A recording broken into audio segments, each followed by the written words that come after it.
بسم اللہ الرحمن الرحیم۔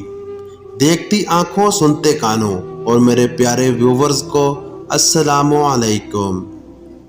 گناہ گار شخص اور پرہیزگار شخص۔ ایک مرتبہ ایک بہت ہی گناہ گار اپنے زمانے کا مانا ہوا فاسق و فاجر شخص ایک جنگل کے قریب جا رہا تھا کہ اس نے ایک آدمی کو دیکھا جو اپنے سامنے زمین میں ایک سوکھی ٹہنی دبائے بیٹھا تھا اور اللہ کی عبادت کر رہا تھا۔ اس گناہ گار آدمی نے پوچھا، تم کیا کر رہے ہو؟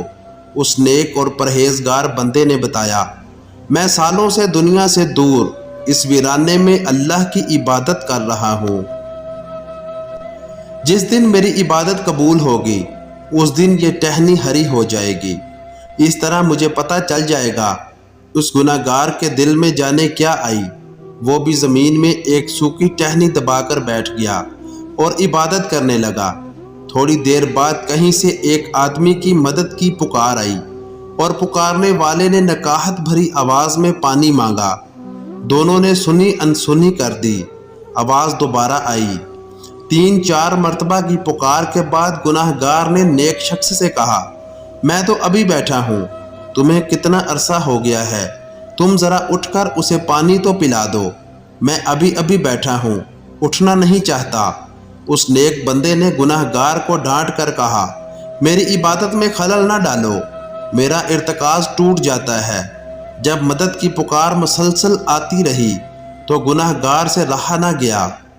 اس نے اپنی جگہ چھوڑی اور پانی پلانے چلا گیا۔ جب تھوڑی دیر بعد واپس آیا تو اس نے دیکھا اس کی ٹہنی ہری ہو چکی تھی اور اس نیک بندے کی ٹہنی ویسی کی ویسی ہی تھی۔ وہ تو رب ہے جس کی چاہے توبہ قبول کر لے۔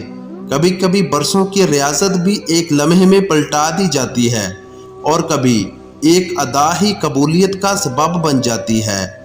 اے اللہ، ہمیں جب تک زندہ رکھ ایمان و اسلام پر رکھ اور جب بھی موت دے ایمان و اسلام پر دے۔ آمین ثم آمین یا رب العالمین۔ دوستو، یہ تھی آج کی ویڈیو، کیسی لگی کمنٹس میں اپنی رائے کا اظہار کریں۔ چینل کو سبسکرائب کر کے بیل نوٹیفیکیشن دبا لیں۔ ملتے ہیں نیکسٹ ویڈیو میں، تب تک کے لیے اللہ حافظ۔